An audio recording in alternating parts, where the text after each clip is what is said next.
So we just left my parents' house. We're going back down to the boat, but we've just realised this is going to be our last ever car journey in this £300 car we bought nearly 3 years ago. It's been amazing, and we just replaced the tyre, but I've made the call. The car's just not fit for service. It's basically got a leak in the filler hose. And can't fill up the petrol without spilling petrol on the forecourt, and it's been a very tiny drip, which has not been a problem, but it's now a little bit more than a tiny drip. So yeah. Decided that's enough. This car is being retired as of now. So now we need a new plan. This car really has been brilliant. We bought it for £300 as just a little runaround, but we've pushed it to the max, travelling up and down the country fully loaded for the last 2 years. Looking at trains, 496.20. Plus we didn't get into 9 o'clock tonight. Why is train travel so ridiculous? My parents to the rescue. Saviour. Bye. Attempt number 2 to leave. Got an upgrade. Look at this space. Kids, you got space. Yay! They've never ever seen an empty footwell before. Back to Exmouth and back on the expensive water taxi.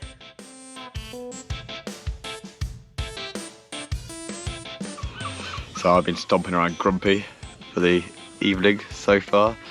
Big old stress getting back today. Kelly's not insured on her dad's car, so I had to drive all the way. And I was just worried about sorting it out with the harbour master and the water taxi getting back on the boat.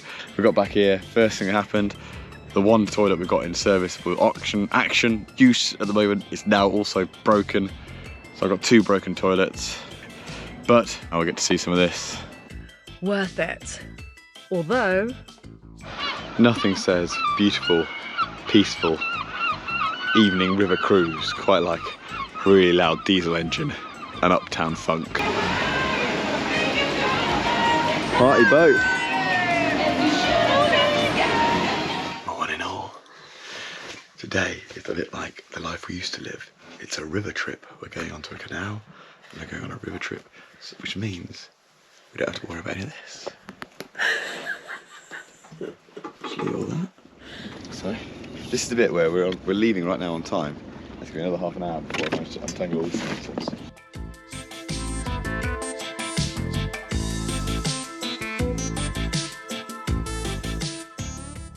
It really had got itself into quite a mess, but we did it and we were off.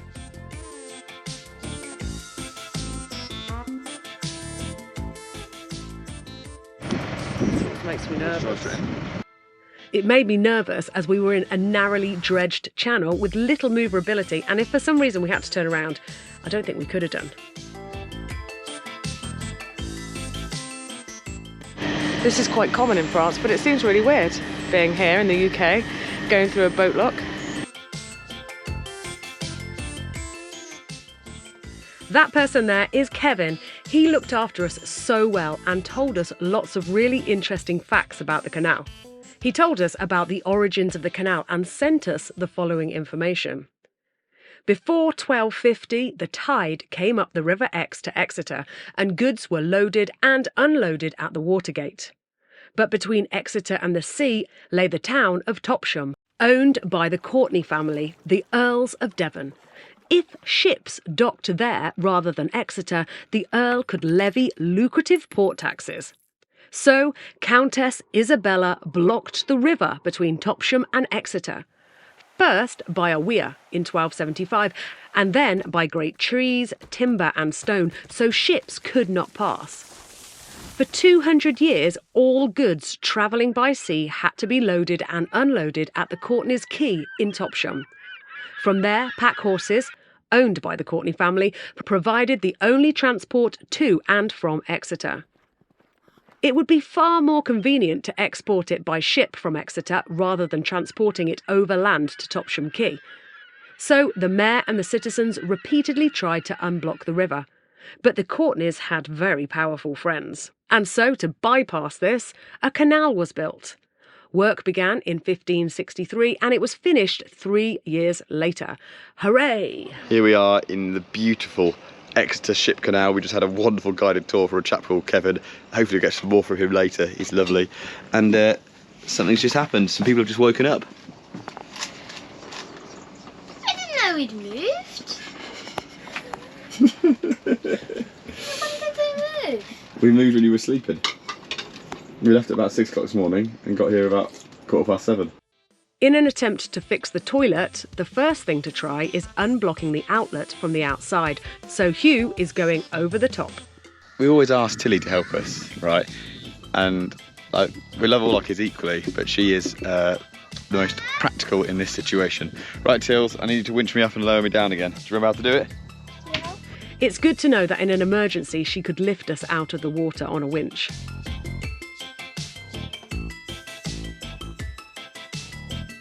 Right, it's just like how they did in the old-fashioned Navy. Right, where's my brush?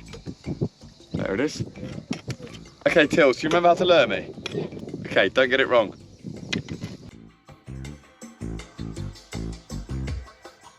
About another foot lower. Oh, it's going quite fast.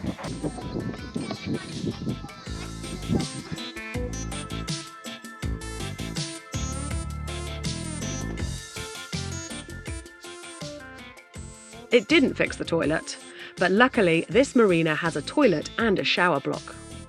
We're due to meet Hugh's uncle at the pub. Didn't realise we were quite as close.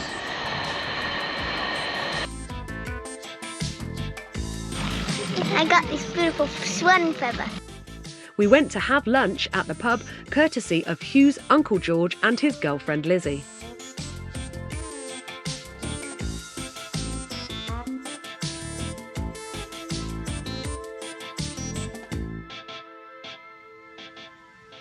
We love ice cream. They do love ice cream.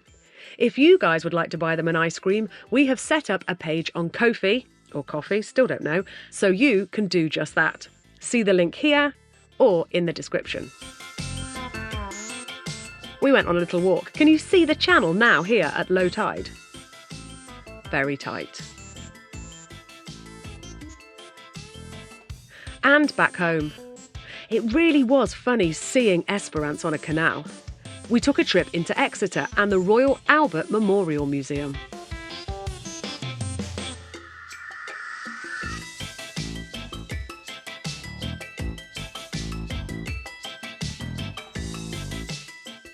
There were some interesting exhibits, but I was pretty appalled to learn that in 1911, George V had a hunting party, and over the course of 10 days, he killed 39 tigers, 18 rhinos, 4 bears, and several porcupines and leopards. What a...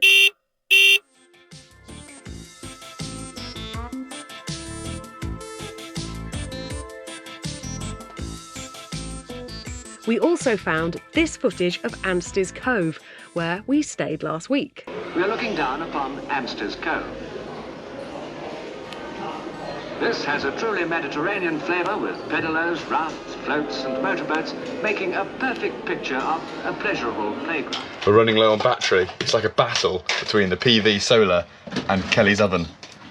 So we're getting 700 watts from the solar because it's miserable outside, but Kelly's cooking at 1,000 watts and we're at 28% battery. There's still about 40 minutes left on the cook. We'll be all right. We've had a couple of days of rainy weather and now we're sort of on the edge. We could plug in for £2 a day here. Which is cheap because that's like 4 kilowatts, isn't So it? 5 kilowatts for you guys. We might just top up before we leave. We may top up before we leave, but that would be, I'd also feel like a bit of a loss because we haven't now plugged in since April. It's April, May, June, July, we're in August now. But we've got 21%, oh no, 20, oh no! So the 240 volt inverter is programmed to turn itself off when we get down to 20% to protect the batteries and to not overload the system. Kelly's cooking with the oven, Eric's doing some CAD work on the computer, all that's going to immediately just go wham, get turned off automatically. Alexa, how long left on the timer? You have 1 minute and 40 seconds left on your 20. There is, well, I know there's a 1 minute delay on the programming. Kelly thought we were home free and she just made a massive error. What did you do, Kel? I poured away the vegetable water that I wanted to use for the gravy stock. So now to boil water again, which means, dun dun dun, our consumption's back up over our input from solar, so I think the inverters might turn themselves off. So we have to go and plug in just because of this. Just because of the gravy mistake. We made it! Yum, yum. We made it to a delicious roast lunch. And the batteries are coping. Oh, back on 22%. We're all good. 4 jobs. We've got so many jobs on this, but these are the 4 we're going to focus on. And if we get one of them done, it's good. If we get 2 of them done, it's great. If we get all 4 of them done, we're going to have a little party. Number 1, we've got to sort out that bow thruster control, because at the moment we can't use the anchor because it's connected to the hydraulics. Number 2, we have no working toilets on board. Both toilets, one's not pumping properly, and the other one I broke something on. So at least get one of those working again before we leave the place with toilets. Number 3 was I am working on this aft bilge pump, and I want to drill a hole in the side of the boat while we're on the pontoon, and we're right next to where the hole is, because then I can put the fitting in. And number 4 was not as urgent, but I'm very excited.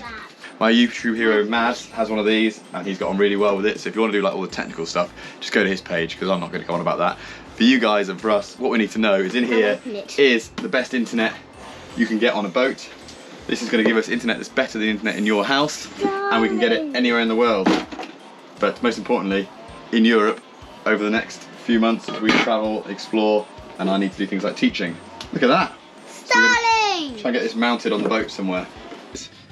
You put your Starlink outside, you plug it in, you plug it into your router, plug that in, which I've done, and then you open up the app. Nice fancy plugs. I like all that. So anyway, I followed the instructions. That's in.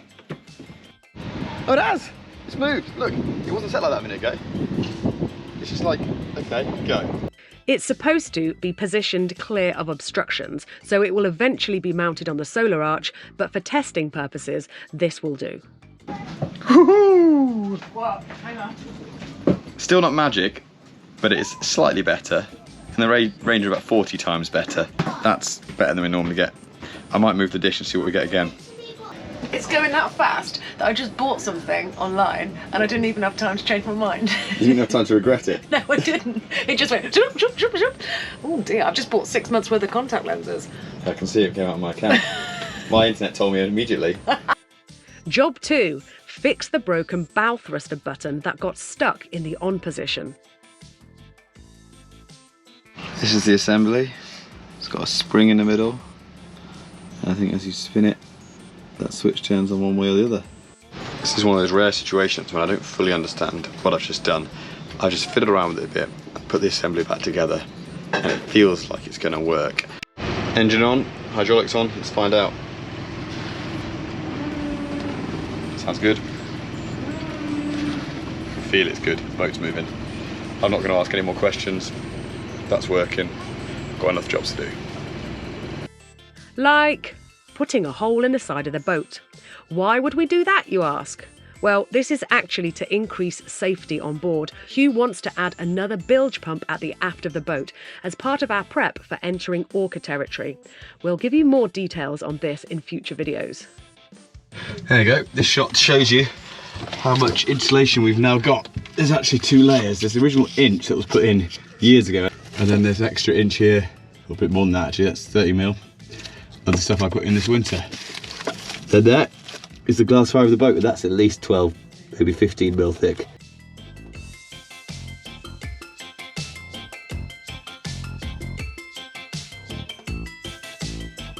Alright, I've done a dry fit. This is the last bit of the job now, attaching the fitting. Got a bit of string, door handle running through. Got the nut. So that's going to end up like that. Okay. In there, it takes a bit of feeding through. A lead string and rope, a clever use here so that we didn't drop anything into the sea whilst doing this job. This hose comes from the bilge, goes all the way around. Also needs cutting or sliding in a bit, and that's going to pop onto there tomorrow morning when it's all set. So I had 4 jobs on my list. I'm just starting, well, sort of into the last one. So you never know, it might be the first day ever when I had a list of jobs and I got everything done. We shall see. Nope, it's still broken, but he got close. Well done, Hugh. And then it was time to leave Turf Lock. Goodbye to Kevin and his team. You have looked after us so well, we totally recommend this stopover. We dropped a fender in the water, but luckily Hugh could just walk around and get it.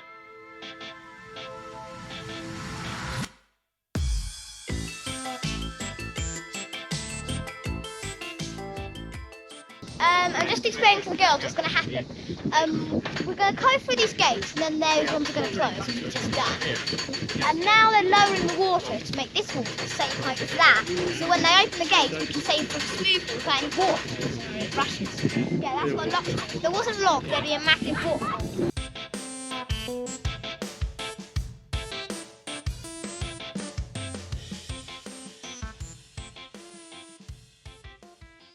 That was cool. It was. Do you know what was really interesting? Not those guys, because those guys were awesome. There was just like a watcher on the gate, and then when I like drove up and into the lock, this lock he went, like as if to say, oh, I wasn't expecting a female to actually be able to drive a boat. We had a chat about Carly and Dom about this, didn't they? Apparently people get complete shock because Carly is an adept helm. What a shocking, terrible thing for her to do. Oh. Goodbye, Exmouth. We never did get to that coffee barge. Eric does magic poos. Well done, Eric. So we've been without a toilet this week, and it didn't matter because we were in Exeter Ship Canal using the public toilets there. But we're now back at sea, floating around. Been blocked for a while, and I thought I was going to take it apart and sort it all out. I think. Anyway, we were just at sea. Eric had to go to the loo. We did a big poo. I said, just use the loo because it's all dry at the bowl, and I'll just have to fish it out like with a doggy bag or something. It's going to be gross, but I had to do it because we're sailing. And then I just tried flushing it, and Eric's got a magic poo. Magic poo unblocks toilet. I can see the headline now on the front of the Practical Boat Owner. So the wind's dropped. We're bobbing along at sort of 3-4 knots, but we're not in a rush. So we're sitting here, and it's not night time, but we pulled out more Harry Potter. Yay! Cod rock on the chart. Have you seen that there's a fishing spot near 12 o'clock? No, I hadn't. We just saw dolphins, and now we're seeing cod rock, and I hadn't noticed the fishing pot. 4 hours later, and we'd made it to Dartmouth. We were put on a trot mooring. This is where you're tied to a buoy at the front and at the back. Luckily, we didn't have to do this ourselves. A little bit longer, this one. I probably got something in between. The harbour team in the Dart are fantastic and very patient, luckily. There were some strong winds coming through, so we had to quickly get the washing out to dry and tidy away the sails, then off for a quick explore. Teamwork makes the dream work.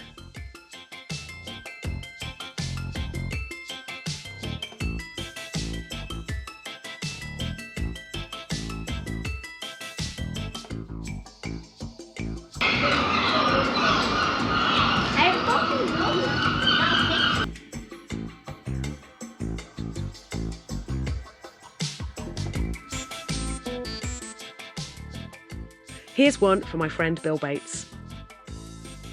So many helpful people and herring gulls. Then back to hide from the storm. 2, 3, 4. Boom. 1, 2, 3, 4. Boom. Maybe that's the... Boom.